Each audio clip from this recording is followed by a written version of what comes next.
My name is Miho Kinnas. I am the author of 2 poetry books, Today Fish Only and Move Over Birds. I am going to read 5 letters written by Flannery to the novelist John Hughes. To John Hughes, 27th of July, 1958. I haven't written and thanked you for the books because I have been reading them. I braved the Faulkner without tragic result. Probably the real reason I don't read him is because he makes me feel that with my one-cylinder syntax, I should quit writing and raise chickens altogether. I am very much taken with your books and their wonderful imaginative energy. The more fantastic the action, the more precise the writing. And this is the way it ought to be. I have a friend, James Dickey, a poet, who was down here recently to show his little boy the ponies. I told him I was reading your books, and it turned out that he had read all of them, including ones called The Owl and The Goose on the Grave.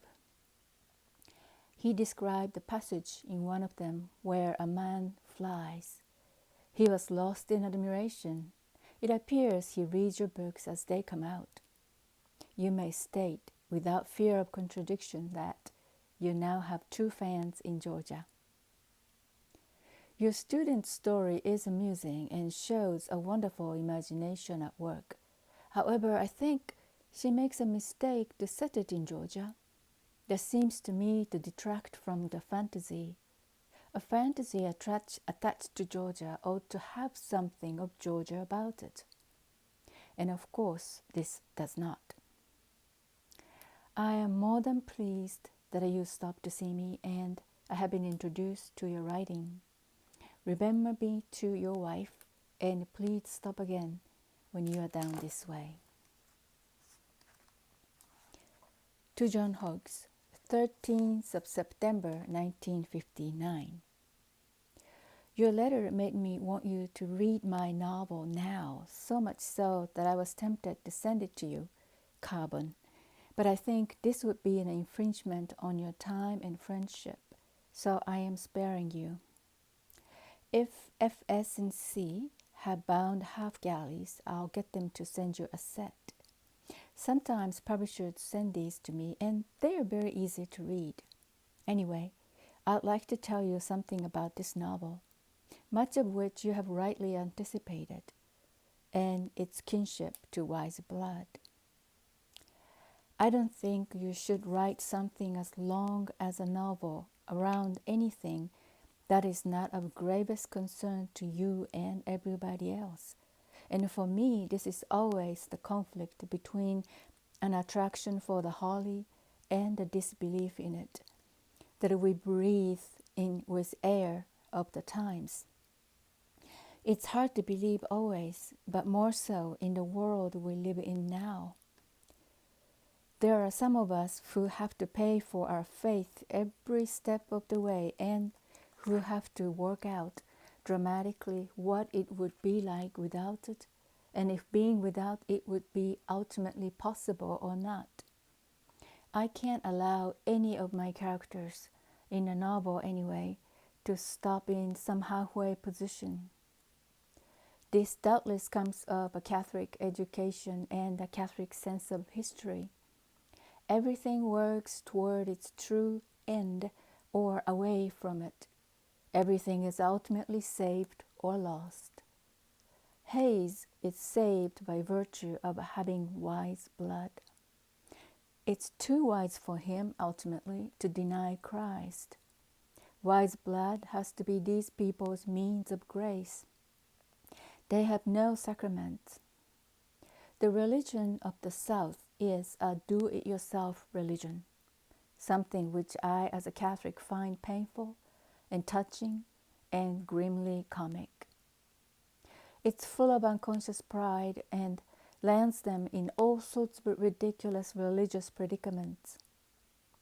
They have nothing to correct their practical heresies, and so they work them out dramatically.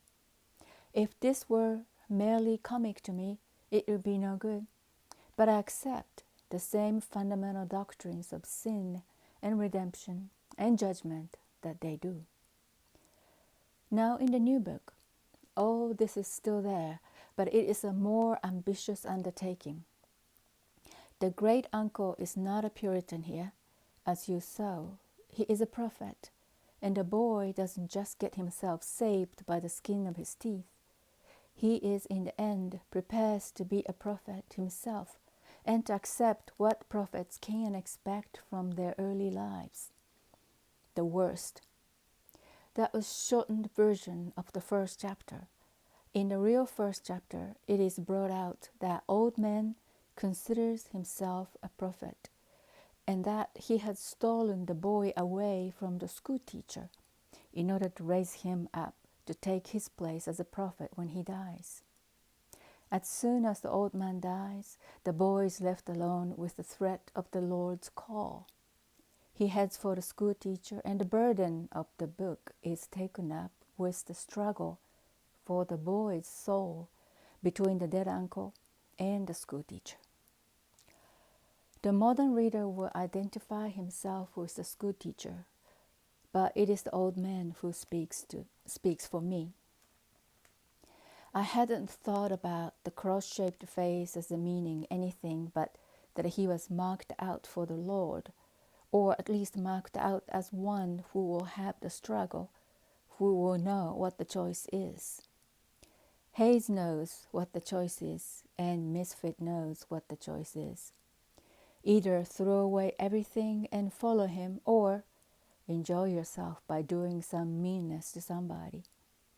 And in the end, there is no pleasure in life, not even in meanness. I can fancy a character like the Misfit being redeemable, but a character like Mr. Shiplet as being unredeemable. Mr. Head's redemption is all laid out inside the story. This is too much about me and my works. I read The Velvet Horn by Andrew Lytle, and I was entirely taken with it. I didn't follow all the intricacies of symbolism, but it had its effect without working it all out. I'll be waiting for the lime twig, and will prepare the other two members of Georgia Hawkes Appreciation Society. And I do appreciate your interest in this book of mine. It's not every book that gets itself understood before it has been read.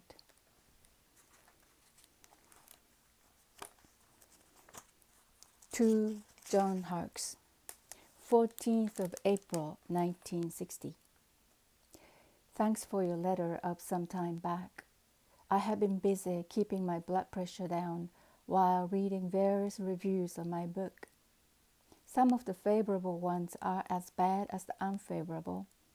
Most reviewers seem to have read the book in 15 minutes and written the review in 10. I hope when yours comes out, you'll fare better. It is interesting to me that your students naturally work their way to the idea that a grandmother in a good man is not pure evil, and it may be a medium for grace. If they were Southern students, I would say this was because they all had grandmothers like her at home. These old ladies exactly reflect the banalities of the society, and the effect is of the comical rather than the seriously evil. But Andrew Lytle insists that she's a witch, even down to the cat. These children, your students, know their grandmothers aren't witches. Perhaps it is a difference in theology, or rather than the difference that ingrained theology makes the sensibility. Grace, to the Catholic way of thinking, can and does use as its medium the imperfect, purely human, and even hypocritical. Cutting yourself off from grace is a very decided matter, requiring a real choice, act of will, and affecting the very ground of the soul. The misfit is touched by the grace that comes through the old lady when she recognizes him as her child, as she has been touched by the grace that comes through him in his particular suffering. His shooting her is a recoil, a horror at her humanness. But after he has done it and cleaned his glasses, the grace has worked in him, and he pronounces his judgment. She would have been a good woman if he had been there every moment of her life. True enough, in the Protestant view, I think grace and nature don't have much to do with each other.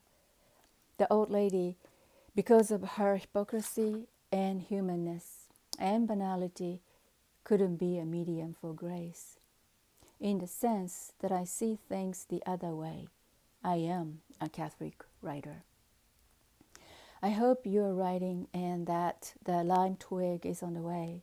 Also that you may all go into Florida this year and will stop for a longer visit with us. To John Hawkes, 9th of October, 1960. This is about how much I like the lime twig. It came last Sunday and I read it in that afternoon and evening in a sitting that was unwillingly interrupted once or twice. The action seems to take place at the point where dreams are lightest or fastest, just before you wake up. It seems to me that you have retained all the virtues of other books in this one, but added something that'll hold the reader to the reading. I can't make any intelligent comment about this book any more than I could about the others, but I can register my sensations. You suffer this like a dream. It seems to be something that is happening to you, that you want to escape from but can't. It's quite remarkable. Your other books I could leave when I wanted to, but this one I might have been dreaming myself. The reader even has the slight feeling of suffocation that you have when you can't wake up and some evil is being worked on you. I don't know if you intended any of this, but it's the feeling I had when the book was happening to me. I want to read it again in a month or so and see if the second time I can take it as observer and not victim. Meanwhile, my admiration is 90% awe and wonder. I am about to take off for Minnesota, where I am going to talk at 2 Catholic colleges and read at the university. A good man is hard to find. I think when I read this story aloud, I'll get over my interpretation of it, as against yours and Andrew's, fairly well. But I have an unfair advantage since I sound pretty much like the old lady. After Minnesota, I am going to an arts festival 30 miles from here, where Catherine Ann Porter, Caroline Golden, Madison Jones, and me are going to be paid, well, to swap cliches about Southern culture. An old lady left her sizable fortune for an arts festival every year at this college, with the stipulation that the guest has to be Southerners and discuss Southern culture. The money goes on whether culture does or not. I think it's programs like this that are going to hasten the end of it. Again, my admiration. Nobody else writes like you do. I am going to end with this letter to John Hawkes, 10th of September, 1963. I was much cheered to hear from you. I had been wondering for the last several months whether you were still being laid on the lap of the West Indian devil, cares of Mrs. Miranda come gumbo, or whether you were back with Providence, where the wind is fierce and the damp is acid. I'm glad you're back and glad to hear about the novel. I envy your get-down-to-itiveness. I have been working all summer just like a squirrel on a treadmill, trying to make something of Walter and his affairs and the other heathens that rage, but I think this is maybe not my material. Don't like that word. But anyway, I am committed to it for a spell at least. I remember Hollis Summers and his wife very well, and always liked them. They usually send me a poem at Christmas time with no return address on it, but I think they're somewhere like Kentucky or Ohio.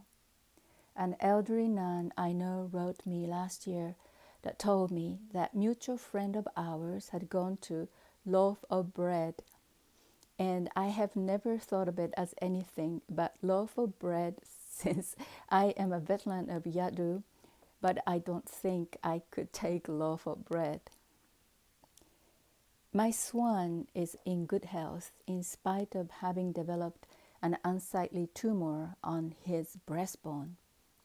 I've had friends consult with the veterinary department at the University of Georgia and Alabama about him, and it seems this is a common affliction of large, ungainly birds.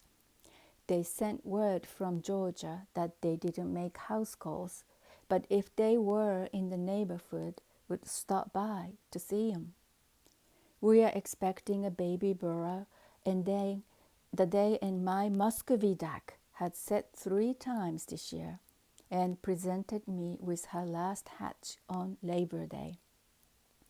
She runs on holidays, the first hatch coming off on St. Patrick's Day and the second on Jefferson Davis's birthday. So, you see, everything's in a great harmony here. Thank you.